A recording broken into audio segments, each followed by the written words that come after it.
Hello everyone, আজকে দিনটা ছিল রাখি পূর্ণিমার পরের দিন, মানে সানডে। আর সানডে মানেই তো তোমরা জানো যে আমার সকাল 10টা থেকে পড়া থাকে।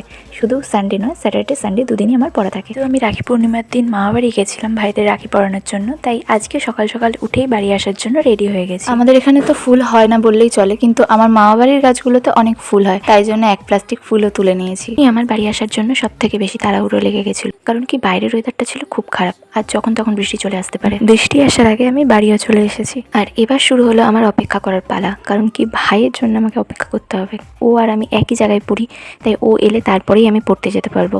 আরেকটা জিনিস দেখবে, এই দেখো কতগুলো চকলেট। আরে এই চকলেটগুলো কিন্তু এমনি এমনি না, এগুলো সব আমার রাখির গিফট। আসলে ভাইরাও জানে যে আমি চকলেট কতটা পছন্দ করি। ডেয়ারি মিল্ক আর কিটক্যাট, এই দুটো কিন্তু আমার ফেভারিট চকলেট। তাও আমাকে জানাও তো যে তোমরা কে কি চকলেট খেতে ভালোবাসো। আর একবার ওয়েদারটা দেখো, এখন কিন্তু দুপুর 3টে বাজে, দেখে মনে হচ্ছে আর এই যে শুরু হয়ে গেছে ঝমঝমিয়ে বৃষ্টি।